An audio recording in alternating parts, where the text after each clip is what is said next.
নমস্কার বন্ধুরা, আমি আবার আপনাদের সামনে এসে গেছি। সবাই তো জানেন শীত মানে পিঠে পুলি পায়েস, এটা সবার কাছে খুব প্রিয়। তাই আজকে আমি আপনাদের সামনে নলের গুড়ের বা খেজুর গুড়ের পায়েস বানিয়ে দেখাবো। এই পায়েসটা বানানোর জন্য আমি এখানে নিয়েছি 1 কেজি মাদার ডেয়ারির দুধ। দুধটাকে গরম করার জন্য আমি একটা কড়াই বসিয়ে দুধটা গরম করে নিচ্ছি।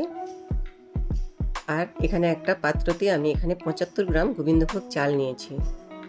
এবারে জল দিয়ে চালটা ভালো করে ধুয়ে নিচ্ছি।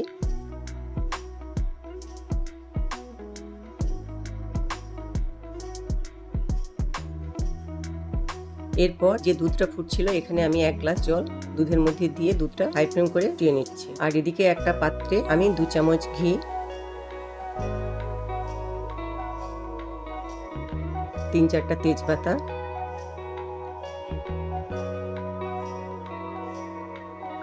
সাত আটটা এলাচ, কাজু বাদাম আর কিশমিশটা ভালো করে ভেজে নিচ্ছি।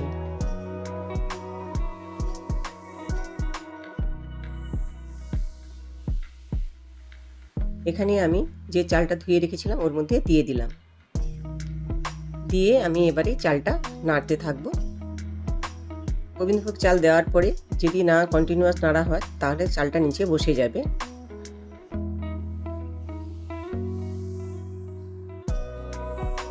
এখানে আমি 200 গ্রাম মিল্ক পাউডার নিয়েছি। মিল্ক পাউডারটা নিয়ে আমি একটা পাত্রের মধ্যে গরম জল দিয়ে গুলিয়ে নিচ্ছি।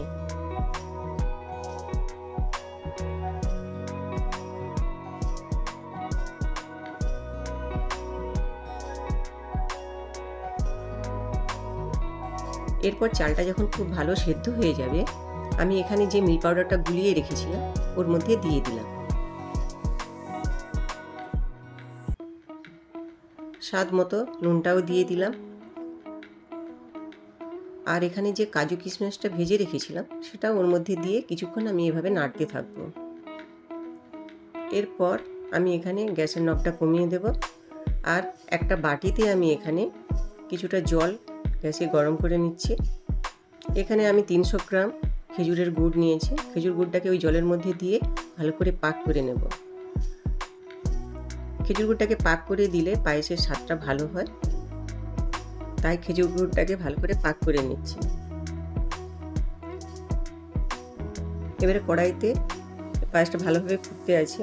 যখন দেখলাম খুব সুন্দর সিদ্ধ হয়ে গেছে, চালটা একদম মাখো মাখো ভাব হয়ে গেছে, তখন আমি এখানে গ্যাসটা বন্ধ করে দিলাম। আর যে খেজুর গুড়টা আমি পাক করে রেখেছিলাম সেই খেজুর গুড়টা এবারে আমি আস্তে আস্তে ওর মধ্যে মেশাতে থাকবো। একসঙ্গে সব দেওয়া যাবে না, আস্তে আস্তে মেশাতে থাকবো।